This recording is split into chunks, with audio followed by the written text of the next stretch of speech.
Osman Bey bu adımları 13. yüzyılın sonunda atmaya başladı.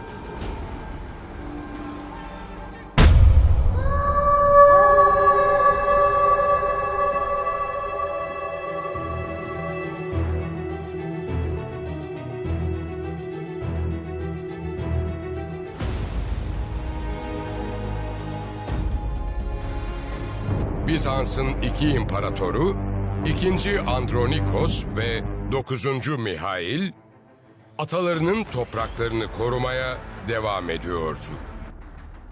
Türkler sadece süvarileriyle gelmişlerdi. Andronikos'un hali hazırda şehre gönderebileceği bir ordusu yoktu.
Ay doğdu, Kite Tekfuru'yla girdiği mücadelede hayatını kaybetti.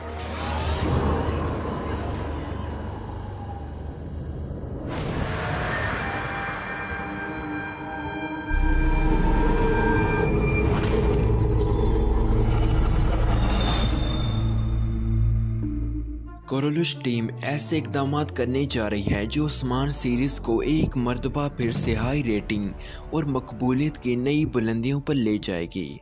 लेकिन अगर आप सोच रहे हैं कि अब कोरोलुश Usman series बुलंद rating पर वापस नहीं जा सकती और इसमें होने वाली गलतियों को दूर नहीं किया जा सकता, तो फिर शायद आप भी गलती पर हैं, क्योंकि महमद बोसैक के पास ऐसा दिमाग मौजूद है जिसे इस्तेमाल में लाते हुए उन्होंने माजी में भी कई मरतबा देखने वालों को हैरत में मुब्तला कर दिया था।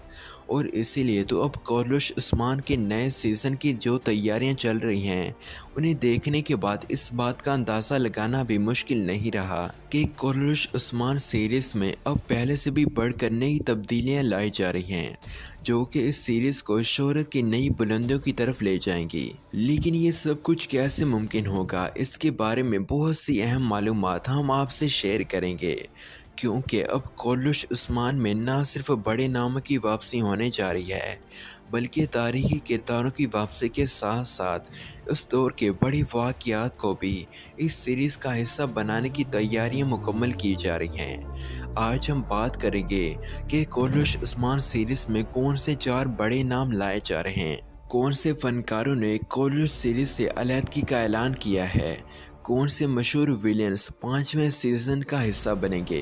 ये तो सिर्फ चंद हेडलाइंस हैं, लेकिन इसके अलावा भी बहुत सी अहम मालूमात हम आपकी खिदमत में पेश करेंगे।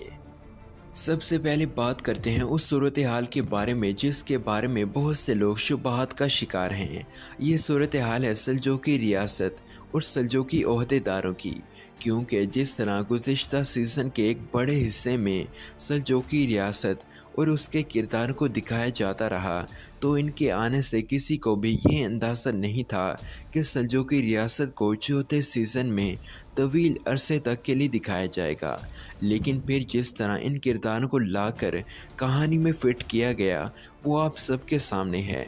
फिर सुल्तान मसूद का भी किसी तौर पर ख़ात्मा नहीं दिखाया गया, और तारीख़ में भी सल्जूकी रियासत का ख़ात्मा 1307 के दौर में बताया जाता है, जबकि चौथे सीज़न के इख्तिताम तक उस्मान सीरीज में 1302 तक का सफ़र दिखाया गया। अब अगर आप समझ रहे हैं कि सुल्तान मसूद के बाद किसी नए सल्जूकी सुल्तान को मुतारिफ करवाया जाएगा, तो नाज़रीन ऐसा तो बिल्कुल भी नहीं होने जा रहा, क्योंकि सुल्तान मसूद के बाद ही असल में सल्जूकी रियासत का राज बाकायदा तौर पर ख़त्म हो गया था, क्योंकि सुल्तान मसूद के बाद सल्जूकी शहजादे आपस की लड़ाइयों के बाद इस रियासत को कायम रखने में कामयाब नहीं हो रहे थे। इन हालात को देखते हुए अब सल्जूकी रियासत को दोबारा दिखाना मुमकिन नहीं रहेगा, बल्कि इसके बारे में सरसरी सी खबरें 5वें सीज़न में दिखाई जा सकती हैं, जहां पर उस्मान बे को सुल्तान मसूद की हालत ज़ार और रियासत के खात्मे के बारे में इतलाहात फराहम किए जा सकती हैं। लेकिन यहाँ पर उस्मान सीरीज़ के बारे में अहम बात यह है कि सल्जूकी रियासत के चंद अहम सिपाही उस्मान बे का रुख कर सकते हैं और उनका साथ दे सकते हैं, लेकिन यहाँ पर मंगोलों का भी उस्मान सीरीज़ से खात्मा नहीं दिखाया जा सकता, जिसकी एक मजबूत तारीखी वजह यह है कि रियासत सल्जूक का खात्मा करने में मंगोलों ने भी अपना किरदार अदा किया था। तो अब जबकि 1302 के बाद का दौर 5वें सीज़न में दिखाया जाएगा और इसी दौरान ये रियासत मुकम्मल तौर पर इख्तिताम को भी पहुंच जाएगी, तो इसलिए अब मंगोलों के भी कुछ किरदारों को नए सीज़न में दिखाया जा सकता है। मंगोलों की ये यलगार उस तरह की तो नहीं होगी जिस तरह नाइमान जैसे किरदारों को दिखाया गया और इसकी ताकत को दिखाया गया था, लेकिन सल्जूकियों को ख़त्म करने और कोनिया में अपना असर और रसूख कायम करने के लिए मंगोलों को एक बार फिर से ज़ेरे बहस लाया जा सकता है। खैर, अभी हम आपको उन हीरोज़ के बारे में भी बताने जा रहे हैं जो कि नए सीज़न में जान डाल देंगे और अपनी बहादुरी के ज़रिए नए सीज़न में रंग बिखेर देंगे। इसके अलावा हम आपको उन किरदारों के बारे में भी बता देते हैं जिनके खिलाफ उस्मान बे या काइयों के नए महाज दिखाए जाएंगे। यकीनन अब तक आप भी ये समझ रहे होंगे कि नया सीज़न तो बोर्सा टेकफूर के खिलाफ उसी अंदाज में दिखाया जाएगा जिस तरह माजी में हमें निकोला के खिलाफ तवील अरसे तक कई जंगी महाज दिखाए गए थे। अब तारीखी एतबार से देखा जाए तो इस बात में कोई शक भी नहीं है कि उस्मान बे के इस दुश्मन के खिलाफ कई महाज देखने को मिलेंगे, लेकिन ये वाहिद दुश्मन नहीं था जो 5वें सीज़न में नजर आएगा, बल्कि इसी के साथ इस नई किले का टेकफोर भी सामने आएगा जिसके खिलाफ उस्मान बे की मनसूबाबंदी देखने को मिलेगी, क्योंकि इस नई किले को फतह करने में भी काफ़ी वक्त दरकार होगा। लेकिन नाज़रीन, यहाँ पर सबसे अहम मामलात जो दिखाए जा सकते हैं जो नए सीज़न में सनसनी देखने को मिल सकती है, जो वो तुर्कमान कबाइल के साथ बड़ी लड़ाइयाँ होंगी। जी हाँ, तारीख भी इस बात की गवाह है कि सल्तनत के क़याम के बाद सारे के सारे तुर्क कबाइल इस रियासत का हिस्सा नहीं बने थे, बल्कि उस दौर में उस्मानियों के ख़िलाफ़ भी ऐसे कबाइल मौजूद थे जो कि रियासत की शक्ल में थे, और उस रियासत का तूल व अर्ज़ उस दौर में उस्मान बे की ज़मीनों से भी कहीं ज़्यादा था, जिसकी एक झलक हमें चौथे सीज़न में दिखाई गई थी। गुज़िश्ता सीज़न में दो ताकतवर सरदारों को दिखाने के बाद उन्हें जल्द ही मंजर-ए-आम से गायब कर दिया गया था, लेकिन आने वाले सीज़न में वो एक बार फिर से भरपूर अंदाज में सामने आ सकते हैं, क्योंकि नए सीज़न में उस्मान के सिर्फ बाज़ंतीनों के खिलाफ ही नहीं बल्कि बाकी तुर्कमानों के खिलाफ भी महाज दिखाए जा सकते हैं। और हत्ता के तारीख में भी ये वाज़ेह है कि उस दौर में कुछ ऐसे कबाइल भी मौजूद थे जिनकी उस्मानी रियासत के साथ कई सलातीन के दौर तक इख्तलाफात मौजूद थे, क्योंकि इनमें कुछ कोनिया की तख्त पर काबिज होना चाहते थे। लेकिन इसके हवाले से एक सूरत हाल हम आपके लिए भी लेकर आए हैं, और वो ये कि आप सब जान चुके हैं कि तारीखी किरदारों को ख़त्म करने या उन्हें कम दिखाने की वजह से उस्मान सीरीज़ को काफ़ी धचका भी लगा। तो क्या हकीकी किरदारों को नए सीज़न में लाने से सीरीज़ की रेटिंग में इजाफा हो सकता है या नहीं? आप नए सीज़न के लिए किस कदर पुरजोश हैं? अपनी कीमती राय का इज़हार कमेंट बॉक्स में ज़रूर कीजिएगा। वीडियो को ज़्यादा से ज़्यादा लाइक और शेयर करें, चैनल को सब्सक्राइब और बेल आइकन को प्रेस करना ना भूलें।